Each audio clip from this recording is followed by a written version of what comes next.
নমস্কার বন্ধুরা। 2026 সালে 26শে জানুয়ারি ভারত তার ৭৭তম প্রজাতন্ত্র দিবস উদযাপন করতে চলেছে। দিল্লির কর্তব্য পথে এখন সাজ সাজ রব। কিন্তু জানেন কি, এবার প্রজাতন্ত্র দিবস অন্য বছরের চেয়ে কেন আলাদা? কেন এবারের প্যারেড ইতিহাসের পাতায় নাম তুলতে চলেছে? সবটা জানাবো আজকের এই ভিডিওতে। বন্ধুরা, এবার প্রজাতন্ত্র দিবসের সবচেয়ে বড় আকর্ষণীয় হলো থিম। 2026 সালে আমরা পালন করছি বন্দে মাতরম 150 বছর। বঙ্কিমচন্দ্র চট্টোপাধ্যায়ের অমর সৃষ্টি বন্দে মাতরম গানটি 1876 সালে রচিত হয়েছিল।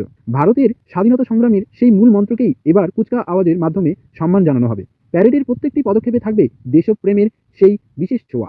প্রতি বছর ভারতের প্রজাতন্ত্র দিবসে বিদেশি রাষ্ট্রপ্রধানদের আমন্ত্রণ জানানো হয়। 2026 সালেও ভারতের বিশেষ অতিথি হিসেবে উপস্থিত থাকছেন ইউরোপের কাউন্সিলের প্রেসিডেন্ট অ্যান্তোনিও কাস্তা। ভারতের সাথে ইউরোপের ইউনিয়নের কূটনৈতিক সম্পর্ক মজবুত করতে এই বিশেষ আমন্ত্রণ। এছাড়া কর্তব্য পথে ইন্ডিয়ান আর্মির অত্যাধুনিক যুদ্ধবিমান ও প্রযুক্তি শক্তির প্রদর্শন তো থাকছেই। দিল্লির কনকনানি শীতে উপেক্ষা করে ইন্ডিয়ান নেভি, এয়ারফোর্স এবং আর্মি তাদের মহড় বা রিহার্সেল পুরো দমে চালিয়ে যাচ্ছে। প্যারেড যেমন দেখা যাবে ভারতের সমৃদ্ধ সাংস্কৃতিক ঐতিহ্য, তেমনি থাকবে মেক ইন ইন্ডিয়ার অধীনে তৈরি হওয়া দেশীয় প্রযুক্তির ট্যাঙ্ক এবং মিসাইল সিস্টেম। বন্ধুরা, আপনি কি 2026-এর জানুয়ারির এই গ্র্যান্ড প্যারেডের দেখার জন্য উত্তেজিত? এবারের থিম আপনার কেমন লেগেছে তা কমেন্ট বক্সে অবশ্যই জানান। খবরটি ভালো লাগলে অবশ্যই লাইক, কমেন্ট করুন এবং বন্ধুদের সাথে শেয়ার করুন। ধন্যবাদ। দেখা হচ্ছে পরের ভিডিওতে।